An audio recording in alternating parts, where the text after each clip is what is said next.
All right, I get asked this question all the time. How much did it cost to build my E30 right here? Now, we do have a video on our channel that covers the rough budget of LS swapping an E30, just getting it running and driving. But this video is going to be a real world look at what it actually costs to build a car just like this. Let's do it.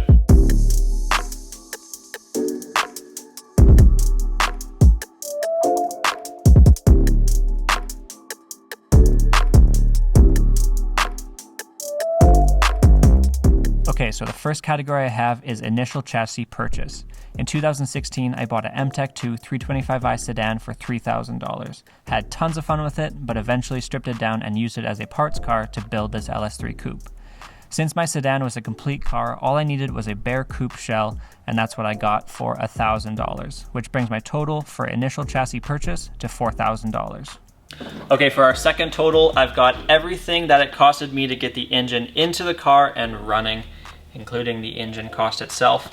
So I picked up this LS3. It was completely disassembled. I bought it off of a guy online.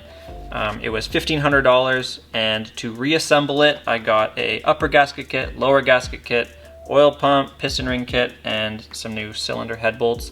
Those guys were $220, $300, $100, $260, and $45 respectively.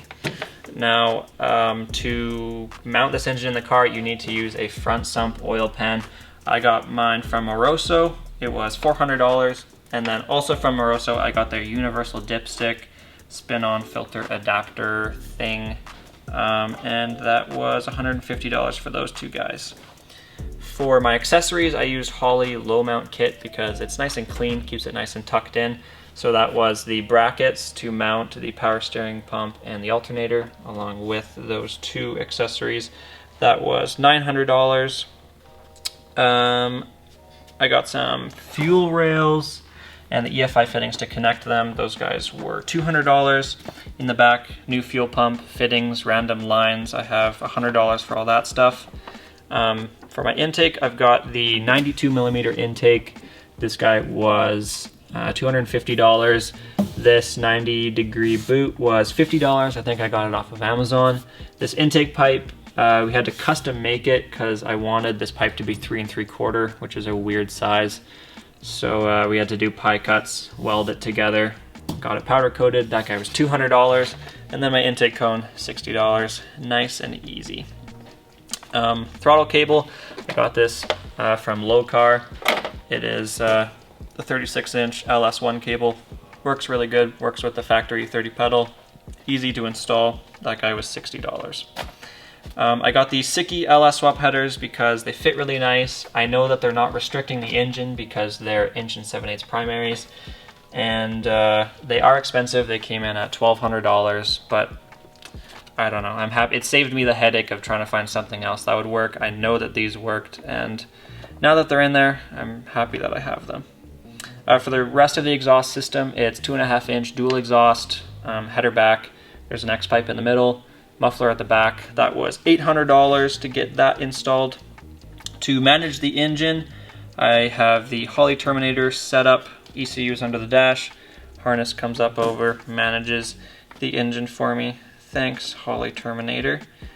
Random sensors, hardware, loom, all sorts of other stuff to get the engine just in here. I just have $100 down. To mount the engine to the car, I built my own engine arms, but to mount those arms to the subframe, I used Garagistics M20 poly engine mounts. Those guys are $60. And then for the cooling system, I've got the E36 E30 aluminum radiator. That guy's $350. Rad hoses were just random hoses I found off of Napa's website. Those guys are $50. And then the water pump thermostat, $350 off of Rock Auto, just OEM stuff, which brings the total to get this engine in the car running $8,805. All right, this next category is everything it took to get the engine power to the wheels. So right off the bat, T56 plus fluid.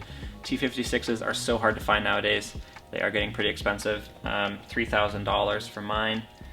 Got a new flywheel, pressure plate, clutch, and release bearing, all OEM stuff. All of that was $470. You can reuse the E30 master cylinder for the clutch. The only thing is you need to get some adapter lines to hook it up to the 256 release bearing. I got a kit from Chase Bays, it was $100, and saved a little bit of headache there. I got my drive shaft custom made locally. It's a one piece and it was $700, easy peasy. To get the diff ready for the LS Power, I reused the factory E30 diff, but I used Garzistic's secondary diff mount kit. I also got a diff stud kit and a poly bushing for the other mount on the diff. All of that stuff was $350.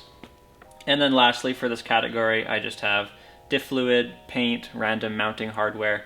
That stuff was $80, which brings the total to $4,700. Okay, this next category is brakes, steering, suspension, all that kind of stuff. So for steering, I adapted the power steering lines from the GM pump to the steering rack. I made those just from collecting EFI fittings from our local parts store. That was $80. I swapped in an E36 power steering rack because it's better in every single way. If you don't know why, look it up.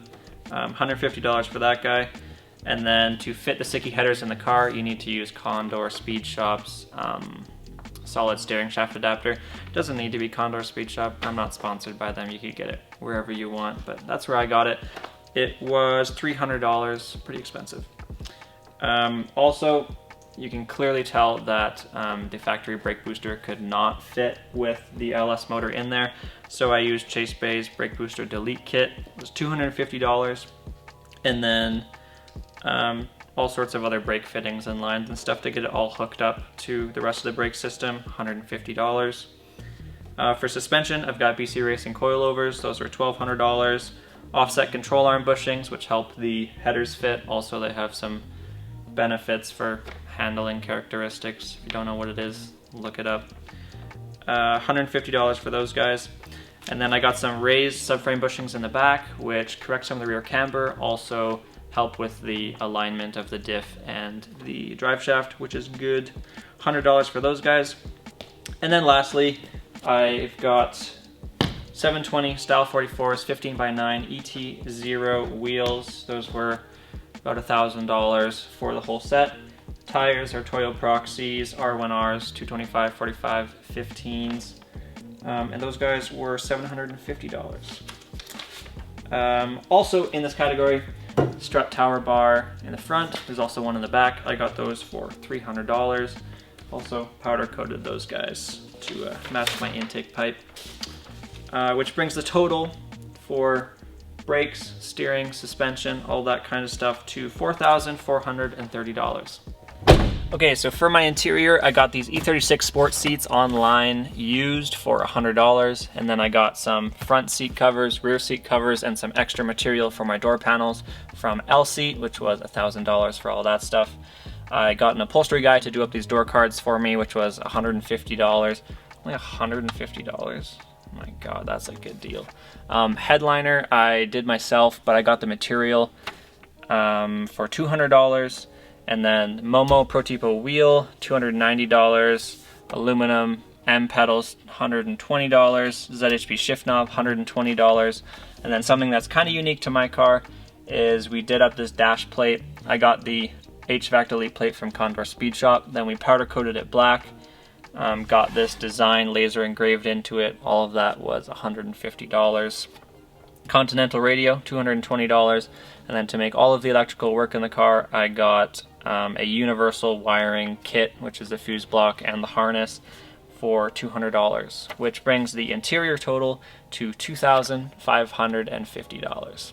All right, next category is body. So right off the bat, we did an engine bay shave, a whole bunch of metal repair on the car. So I've got welding supplies, metal, grinding discs at $150. Paint, $280 a gallon. Clear coat, $180 a gallon. Primer and sealer, $500. Sandpaper, $400. Miscellaneous paper, tape, undercoat, filler, masking materials, $500. I rented a paint booth to paint the car, $1,000. At the time, we weren't as confident with bodywork as we are now, so we hired a body guy to help with some of the fill work and blocking out the car, $2,000. I also got LED headlights for the car, which were $190. Tinted my taillights, $20.